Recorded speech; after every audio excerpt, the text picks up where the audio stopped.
ನಮ್ಮಿಂದ ಮರೆಯುವಂತ ದ್ವಾರಕೀಶ್ ಸರ್, ನಮ್ಮಿಂದ ಮರೆಯಲಾಗದಂತ ದ್ವಾರಕೀಶ್ ಅವರು ಚಿತ್ರರಂಗಕ್ಕೆ ಕೊಟ್ಟಂತ ಕೊಡುಗೆ ಇದೆಯಲ್ಲ ಬಹಳಷ್ಟು ಅಪಾರ. ಅವರು ಜೀವನದಲ್ಲಿ ಸೋಲು ಗೆಲುವು, ಗೆಲುವು ಸೋಲು ಸಿಕ್ಕಾಪಟ್ಲೆ ನಮ್ಮ ಸಹ ಕಲಾವಿದರು ನೋಡ್ಕೊಂಡು ಬಂದಾಗ ದ್ವಾರಕೀಶ್ ಅವರು ಅಂತ ಪಟ್ಟ ಕಷ್ಟ ಇದೆಯಲ್ಲ ಮತ್ತೆ ಯಾರು ಮಾಡಿಲ್ಲ ಅಂತ ನನ್ನ ಅಭಿಪ್ರಾಯ. ಗೆದ್ದಿದ್ದಾರೆ, ಗೆದ್ದು ಸೋತಿದ್ದಾರೆ, ಮತ್ತೆ ಗೆದ್ದಿದ್ದಾರೆ. ಅವರು ಇವತ್ತು ದೈಹಿಕವಾಗಿ ನಮ್ಮಿಂದ ಕಣ್ಮರೆಯಾದ್ರು ಅವರು ನಮ್ಮ ಕನ್ನಡ ಚಿತ್ರರಂಗ ಕಂಡಂತ ಮರೆಯಲಾಗದಂತ ಮಾಣಿಕ್ಯ ಅಂತ ಹೇಳೋದಕ್ಕೆ ಇಷ್ಟಪಡ್ತೀನಿ. ನಾನು ನಮ್ಮ ಮನೆಯವರು ಒಂದು 8-10 ತಿಂಗಳ ಹಿಂದೆ ದ್ವಾರಕೀಶ್ ಅವ್ರನ್ನ ನೋಡ್ಬೇಕು ಅಂತ ಈಗಿನ ಮನೆಗೆ ಹೋಗಿದ್ವಿ ನಾವು. ಆ ದಿನ ಅವ್ರು ಮಾತಾಡಿದ್ದಿದೆಯಲ್ಲ, ಸಿನಿಮಾ ಬಿಟ್ರೆ ಸಿನಿಮಾ ಸಿನಿಮಾ ಸಿನಿಮಾ ಸಿನಿಮಾ ಬಿಟ್ರೆ ಬೇರೆ ಏನೂ ಮಾತಾಡ್ತಿರ್ಲಿಲ್ಲ. ಮೇರು ಮುತ್ತಣ್ಣ ಆ ಚಿತ್ರ ಮಾಡುವಾಗ 80,000 ರೂಪಾಯಿ ನಾನು ಆ ಚಿತ್ರ ನಿರ್ಮಾಣಕ್ಕಾಗಿದ್ದು. ನನಗೆ ರಾಜ್ಕುಮಾರ್ ಸರ್, ಪಾರ್ವತಮ್ಮ ಅಮ್ಮ ಕೊಟ್ಟಂತ ಸಹಕಾರ ನಾನು ಯಾವತ್ತೂ ಮರೆಯೋದಿಲ್ಲ. ಅಲ್ಲಿಂದ ನನ್ನ ಒಂದು ನಿರ್ಮಾಣದ ಒಂದು ಜರ್ನಿ ಸ್ಟಾರ್ಟ್ ಆಯಿತು. ನಂತರ ನಿರ್ದೇಶಕರಾಗಿ ವಿಷ್ಣುವರ್ಧನ್ ಸರ್ ಮಾಡಿದ್ರು. ಅಂಡ್ ನನಗೆ ಒಂದು ಅನುಭವ ಏನು ಅಂತಂದ್ರೆ, ನಾನು ನನ್ನ ವೈಫ್ ಮಾತಾಡುವಾಗ ಅವರು ಮನೆಯಲ್ಲಿ ಅವರು ಮೇರ್ ಮುತ್ತಣ್ಣ ಮತ್ತು ಅವರ ಕಷ್ಟಗಳು ಬರೀ ಸಿನಿಮಾ ಬಗ್ಗೆ ಮಾತಾಡಿರುವುದು, ಬೇರೆ ಏನೂ ಅವರಲ್ಲಿ ಇರಲಿಲ್ಲ. ಇಂದ ದ್ವಾರಕೀಶ್ ಅವರು ಅವರ ನಿರ್ಮಾಣದಲ್ಲಿ, ನಿರ್ದೇಶನದಲ್ಲಿ ನಾನು ರಾಯರು ಬಂದರು ಮಾವನ ಮನೆಗೆ ಮಲಯಾಳಂ ಚಿತ್ರಂ ರೀಮೇಕ್, ಅದು ನಾನು ಶಬರಿಮಲೆ ಸ್ವಾಮಿ ಅಯ್ಯಪ್ಪ ಶೂಟಿಂಗ್ ಸೆಟ್ ಅಲ್ಲಿದ್ದೆ. ಆಗ ದ್ವಾರಕೀಶ್ ಸರ್ ಬಂದು ಒಂದು 8-10 ದಿವಸ ಶೂಟಿಂಗ್ ಬರುತ್ತೆ, ನೀನ್ ಮಾಡು, ಚೆನ್ನಾಗಿದೆ ಪಾತ್ರ, ಸೋಲೋ ಪಾತ್ರ ಇದೆ, ವಿಷ್ಣುವರ್ಧನ್ ಅವರ ಹತ್ರ ಸೋಲೋ ಫೈಟ್ ಇದೆ, ಸೀನ್ಗಳಿದೆ, ಹೀರೋಯಿನ್ ಕಾಂಬಿನೇಷನ್ ಇದೆ ಅಂತ ಹೇಳಿದಾಗ ನಾನು ಇವತ್ತಿನ ದಿವಸ ಆ ಚಿತ್ರನ ಅವರು ನಡೆಸಿದಂತ, ನನ್ನನ್ನು ನಡೆಸಿಕೊಂಡ ರೀತಿ, ಅವರು ಕೊಟ್ಟ ಒಂದು ನನಗೆ ಪ್ರೋತ್ಸಾಹ, ಇವತ್ತು ನಾನು ದ್ವಾರಕೀಶ್ ಸರ್ ನಾನು ಮರೆಯೋದಿಲ್ಲ. ಇದು ಕನ್ನಡ ಚಿತ್ರರಂಗ ಬೆಳವಣಿಗೆಗೆ ದ್ವಾರಕೀಶ್ ಅವರ ಕೊಡುಗೆ ಅಪಾರ. ಅವರ ಆತ್ಮಕ್ಕೆ ಶಾಂತಿ ಸಿಗಲಿ. ಅವ್ರ ಮನೆಯವರಿಗೆ ಯೋಗಿ, ಅವ್ರ ತಂದೆಯವ್ರನ್ನ ತುಂಬಾ ಚೆನ್ನಾಗಿ ನೋಡ್ಕೊಂಡಿದ್ದಾರೆ. ಆ ಯೋಗಿ ಮತ್ತೆ ಅವರ ಮಕ್ಕಳಿಗೆ ಒಂದು ಧೈರ್ಯ ಬರಲಿ ಅಂತ ಕೇಳ್ಕೊಳ್ತಾ ಇದ್ದೀನಿ.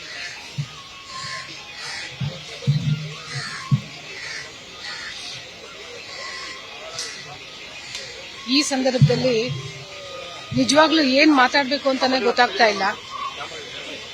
ಆದ್ರೆ ನಮ್ಮ ಮನೆಯ ಒಬ್ಬ ಹಿರಿಯನನ್ನ ಕಳ್ಕೊಂಡಷ್ಟು ನೋವು ನಮಗಾಗಿದೆ. ಕನ್ನಡ ಚಿತ್ರರಂಗಕ್ಕೆ ಇದೊಂದು ತುಂಬಲಾರದ ನಷ್ಟ ಅಂತ ಹೇಳಿದ್ರು ತಪ್ಪಿಲ್ಲ. ಅವರು ಮಾಡಿದಂತ ಸಿನಿಮಾಗಳು, ಅದನ್ನು ನೋಡಿ ನಾವು ಸಾಕಷ್ಟು ಕಲ್ತ್ಕೊಳ್ಬಹುದು.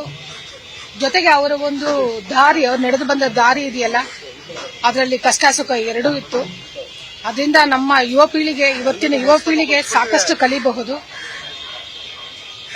ಇಷ್ಟೇ ನನ್ನ ಕೈಲಿ ಹೇಳಕ್ ಸಾಧ್ಯತೆ ಇರೋದು. ಅವ್ರನ್ನ ಕಳ್ಕೊಂಡಿದೀವಿ, ಮನಸ್ಸಿಗೆ ತುಂಬಾ ನೋವಾಗ್ತಾ ಇದೆ.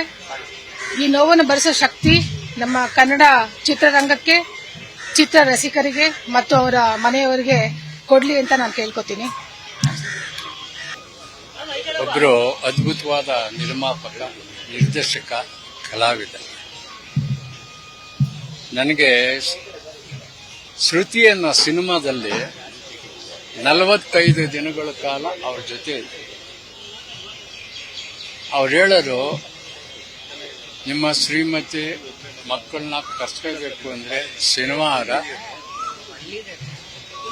ಒಂದೊಪ್ಪತ್ತು ಸ್ಕೂಲ್, ಭಾನುವಾರ ಫುಲ್ ಡೇ ರಜಾ. ಆ 1.5 ದಿನ ನೀನು ಕರ್ಸ್ಕೊಂಡು ಮತ್ತೆ ಅವ್ರನ್ನ ಕಳಿಸು, ಅವ್ರಿಗೆ ಬಸ್ ಚಾರ್ಜ್ ಎಲ್ಲ ನಾನು ಕೊಡ್ತೀನಿ. ನನ್ನ ಹೆಂಡತಿ ಮಕ್ಕಳನ್ನ ಕರೆಸಿ ಅವರಿಗೆಲ್ಲ ಇದು ಮಾಡಿ, ಇವತ್ತು ಅದ್ಭುತವಾದ ಒಬ್ಬ ಕಲಾವಿದ, ಒಬ್ಬ ನಿರ್ಮಾಪಕ, ಒಬ್ಬ ನಿರ್ದೇಶಕ ಅಂತ ದ್ವಾರಕೀಶ್ ಬಿಟ್ರೆ ಬೇರೆ ಯಾರೂ ಇಲ್ಲ. ಏನು ಅದು ಉಳಿಸ್ಕೊಂಡು ಬೆಳೆಸ್ಕೊಂಡು ಬಂದ್ರು. ಹಾಗಾಗಿ ಅವರು ದೊಡ್ಡ ನಿರ್ಮಾಪಕ. ಸಿಂಗಪೂರ್ನಲ್ಲಿ ಪಿಕ್ಚರ್ ಮಾಡಿದ್ರು, ಆಫ್ರಿಕಾದಲ್ಲಿ ಸಿನಿಮಾ ಮಾಡಿದ್ರು. ನಮ್ಮವ್ರು ಇಲ್ಲಿ ಮಾಡೋದಕ್ಕೆ ಇನ್ನೂ ಕೊರಗ್ತಾ ಇರ್ತಾರೆ. ಹಾಗಾಗಿ ಅವರ ಆತ್ಮಕ್ಕೆ ಶಾಂತಿ ಸಿಗಲಿ, ಭಗವಂತ ಎಲ್ಲರಿಗೂ ಒಳ್ಳೇದು ಮಾಡಲಿ. ಪ್ರೀತಿಯನ್ನು ಪವಿತ್ರವಾದ ಅದನ್ನ ಉಳಿಸ್ಕೋಬೇಕು, ಬೆಳೆಸ್ಕೋಬೇಕು. ನಮಸ್ಕಾರ. 1975ರಲ್ಲಿ ನಾನು ಚಿತ್ರರಂಗಕ್ಕೆ ಬಂದದ್ದು. ಭಾಗ್ಯವಂತರು ಚಿತ್ರದಲ್ಲಿ ನನ್ನ ರಾಜ್ಕುಮಾರ್ ಅವರ ಮಗನಾಗಿ ಅಭಿನಯ ಮಾಡಬೇಕು ಅಂತ ದ್ವಾರಕೀಶ್ ಅವರು ನನ್ನ ಕರೆದ್ರು. ಅವಾಗ ನಾನು ಯಾವುದೋ ಒಂದು ಪಿಕ್ಚರ್ ಒಪ್ಕೊಂಡಿದ್ದೆ. ರಾಜ್ಕುಮಾರ್ ಪಿಕ್ಚರ್ನಲ್ಲಿ ಆಕ್ಟ್ ಮಾಡಕ್ ಕರೀತಾ ಇದ್ದೀನಿ, ದ್ವಾರಕೀಶ್ ಚಿತ್ರದಲ್ಲಿ ಬಂದು ಸುಮ್ಮನೆ ಪಾರ್ಟ್ ಮಾಡೋದ್ ಬಿಟ್ಟು ಏನೇನ ಮಾತಾಡ್ತಾ ಇದೀಯಾ ಅಂದ್ರು. ನಾನು ಅವಾಗ ತಂದೆ ಕಾಲೇಜ್ ಮುಗಿಸ್ಕೊಂಡು ಇನ್ಸ್ಟಿಟ್ಯೂಟ್ ಮುಗಿಸ್ಕೊಂಡು ಬಂದವರು, ನನಗೆ ಇವೆಲ್ಲ ಹೊಸದು. ಅವಾಗ ಒಂದು ಮಾತು ಹೇಳಿದ್ರು, ನೋಡು ಚಿತ್ರರಂಗ ಅಂದ್ಮೇಲೆ ಒಂದು ಕುಟುಂಬ ಇದ್ದಂಗೆ, ನಾನು ನಿನಗಿಂತ ದೊಡ್ಡವನು, ಹೋಗೋ ಬಾರೋ ಅನ್ಬೋದು, ಬಂದು ಪಾರ್ಟ್ ಮಾಡು, ತುಂಬಾ ಕಲಿತೀಯ ಅಂತ ಹೇಳಿದ್ರು. ಅವ್ರ ಮಾತು ಎಷ್ಟು ಸತ್ಯ ಆಯ್ತು ಅಂತಂದ್ರೆ, ನಾನು ರಾಜ್ಕುಮಾರ್ ಅವ್ರ ಜೊತೆ, ಸರೋಜಾದೇವಿ ಅವ್ರ ಜೊತೆ, ತೂಗುದೀಪ ಆ ಚಿತ್ರ ತಂಡದ ಜೊತೆ ಅಭಿನಯ ಮಾಡ್ತಾ ಮಾಡ್ತಾ ಜೀವನದಲ್ಲಿ ತುಂಬಾ ಪಾಠಗಳನ್ನ ಕಲಿತೆ. ಇದಕ್ಕೆಲ್ಲ ಕಾರಣ ಆದವರು ದ್ವಾರಕೀಶ್ ಅವರು. ಅವರಂತ ಸಾಹಸಿ ನಿರ್ಮಾಪಕ ಮತ್ತೆ ಕನ್ನಡ ಚಿತ್ರರಂಗದಲ್ಲಿ ಹುಟ್ಟಿ ಬರಬೇಕು ಅಂತಂದ್ರೆ ನಾವೆಲ್ಲ ಪುಣ್ಯ ಮಾಡಿರಬೇಕು. ಅಂಥವ್ರು ಇವತ್ತು ನಮ್ಮನ್ನ ಆಗಲಿ ಹೋಗಿದ್ದಾರೆ. ಬಂದವರೆಲ್ಲ ಹೋಗಬೇಕಾದ್ದು ನಿಸರ್ಗ ನಿಯಮ.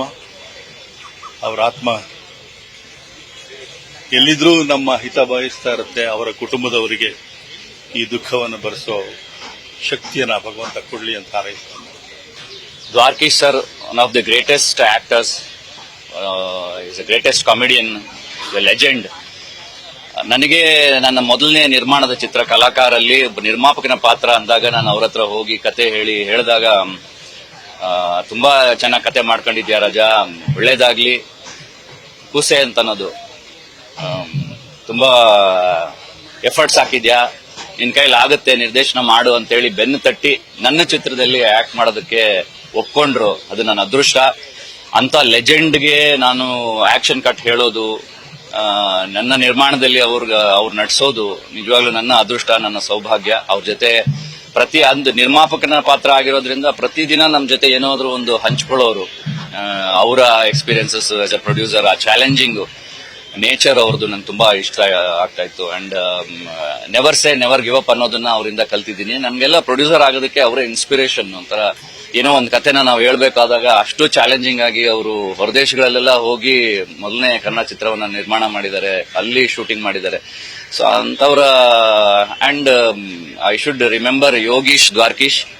ನನ್ನ ಕಾಮಿಡಿ ಧಾರಾವಾಹಿ ಅಂತ ನಾನು ಸೀರಿಯಸ್ ಪಾತ್ರಗಳನ್ನ, ಎಕ್ಸ್ಪೆರಿಮೆಂಟ್ ಪಾತ್ರಗಳನ್ನ ಮಾಡ್ತಾ ಇರ್ಬೇಕಾದ್ರೆ ಆ ಸಿನಿಮಾಗಳಿಂದ ವಿಭಿನ್ನವಾಗಿ ಒಂದು ಕಾಮಿಡಿನೇ ಟ್ರೈ ಮಾಡು ಅಂತೇಳಿ ಸೀರಿಯಲ್ಗೆ ಕರೆಸಿದ್ರು. ಆ ಟೈಮಲ್ಲಿ ದ್ವಾರಕೀಶ್ ಸರ್ ಕೂಡ ಬೆನ್ತಟ್ಟಿ ನಿನ್ ಕೈಲಿ ಕಾಮಿಡಿ ಸಾಧ್ಯ ಆಗತ್ತೆ ಅಂತ ಮಾಡು ಅಂತ ಹೇಳಿದಕ್ಕೆ ಇವತ್ತಿನ ದಿನ ಇಷ್ಟು ಹಲವಾರು ಚಿತ್ರಗಳಲ್ಲಿ ಹಲವಾರು ಕಾಮಿಡಿ ಪಾತ್ರಗಳನ್ನ ಮಾಡಿದ್ದೀನಿ. ಸೊ ಹಂಗಾಗಿ ಅವರ ದ್ವಾರಕೀಶ್ ಸರ್ ಆತ್ಮಕ್ಕೆ ಶಾಂತಿ ಸಿಗ್ಲಿ.